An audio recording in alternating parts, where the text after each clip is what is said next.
이번에 산불 인해서 큰 피해가 났는데 특별히 이제 마을이 많이 탔는 지역에 왔습니다. 그래서 마을이 그냥 개별적으로 집을 지으면은 사라지는 경우가 있습니다.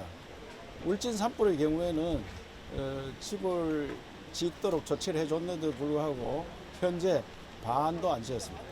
나머지는 그냥 동네가 사라집니다. 그래서 이 동네는 컴팩트 시티다 이래서 국외 1, 2, 1, 2, 3, 2를 아주 살기 편한 지역으로 모아서 거기에 복지시설, 그러니까 공동시설이라든지 그 보건소라든지 문화시설 또 힐링할 공간 이런 것들을 만들어 주면은 이분들이 살기도 편안하고 그래서 나중에 집값이 많이 상승될 걸로 생각합니다.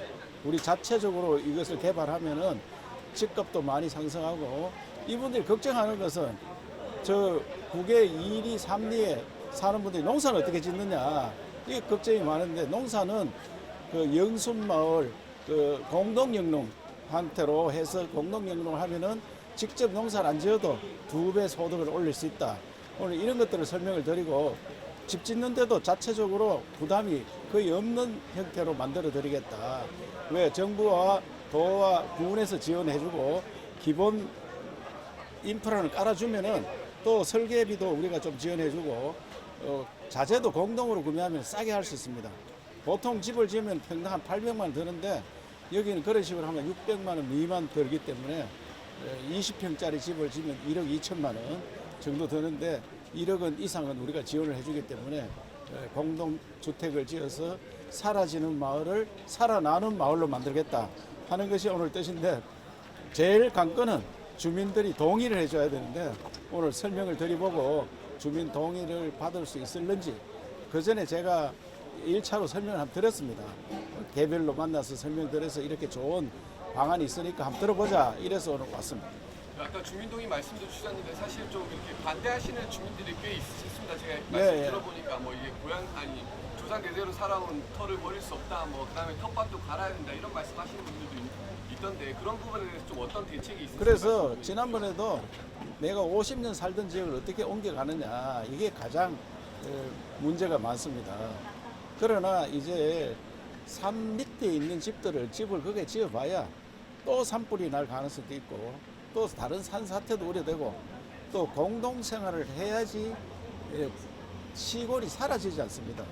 그래서 저는 공동주택을 이번에 만들어 드리면 공동체에서 내가 만약에 나이가 많이가 돌아가시더라도 자손들한테 주든지 안 그러면 매매를 해도 가격이 올라가기 때문에 충분히 설득이 되리라 생각하고 농사 짓는 방법은 공동영농으로 청년들이 들어와서 기계로 과학적으로 농사를 지어서 현재 소득보다 많이 올려드리겠다. 이것을 오늘 설명을 충분히 드려보고자 합니다. 보시사님 전화위복 버스 운영 취지와 산불 피해 복구 계획 좀 말씀해 주십시오. 전화위복은 보시다시피 불을 이기고 뉴딜 경북을 만들겠다. 이 전화위복 버스는 현장에서 주민들과 직접 대화를 하고 현장에 있는 주민들한테 의문점이나 그 문의사항이 있으면 설명을 듣고 적극 대답해서 우리 산불 이재민 또 피해 주민들이 현장에서 대답을 들을 수 있는 그런 전화위복 버스가 되겠습니다. 산불 피해 복구 계획 마지막으로 한 말씀 간단하게 좀 부탁드립니다. 산불 계획은 저는 늘 이해하는데 원상 복구가 아니고 재창조 수준을 가서 20년, 30년 후에 가면은 여기가 산불 났는 지역이 이렇게 발전했느냐, 이렇게 살기 좋은 곳으로 바뀌었느냐, 또 관광단지가 되었느냐. 그래서 산은 바라보는 산이하고 돈 되는 산으로 만들고 마을은 사라지는 마을을 살아나는 마을로 만들겠다. 그래서 도청 조직을 전담 조직을 만들었습니다. 전담 조직을 꾸며서 항구적으로 적어도 몇 년간은 계속 이 사업을 추진하고자 합니다.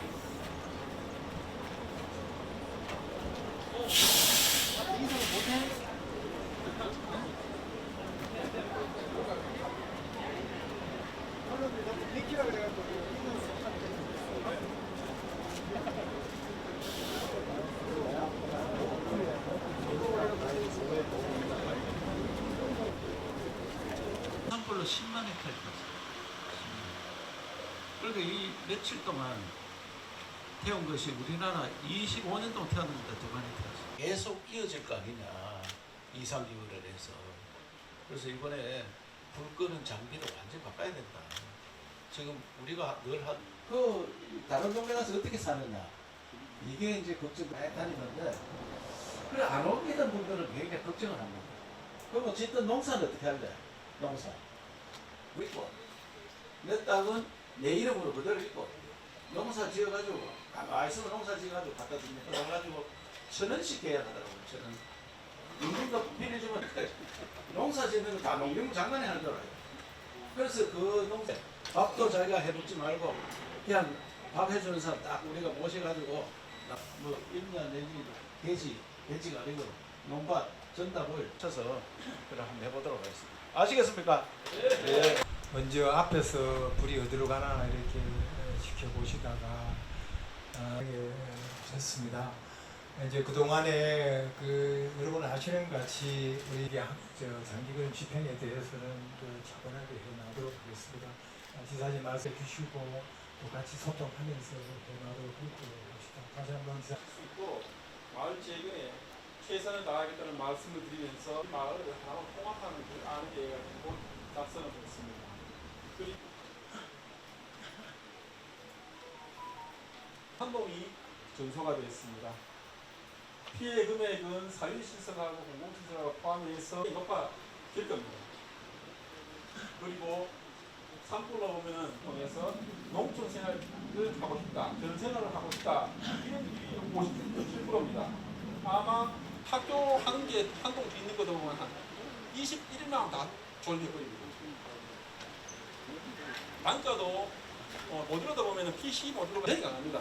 우리 보통 콘크리트 저런 콘크리트 강도가 보면 180인데 얘는 350 이상 한 1억 정도 보존 나오잖아요, 그죠?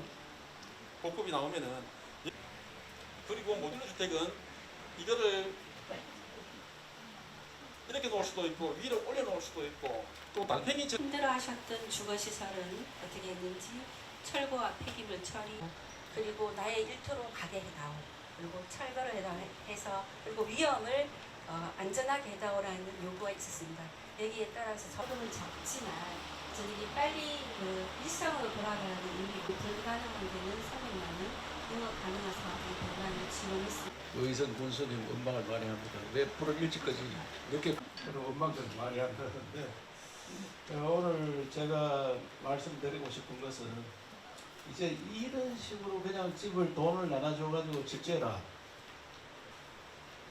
짓겠다는 사람 공부 다 짓겠습니까? 손 드세요. 예?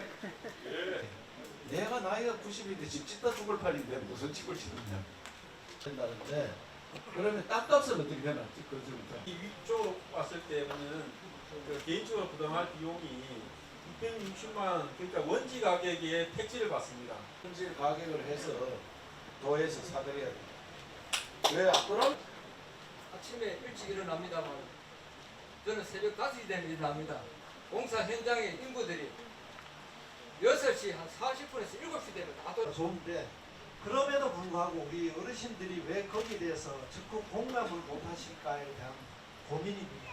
그래서 물론 이제 그런 것들은 조금 더 효과적으로 하려면 어떤 용역을 주든지 해서 지금 지역에 계신 어르신들이 마음속에 남아있는 게 뭐를 풀어드려야 이 사업이 제대로 될 건지에 대한 그냥 전체적으로는 빨리 모든 게 복구된 것 같아서 태양광 발전을 좀 사업에 할 수 있도록 도와줬으면 건의하고 싶습니다. 그건 뭐냐면은 주민들 전 군에서 지원되겠죠. 우선 제가 알기로는 이제 구례리에 같은 경우는 전제가 있습니다.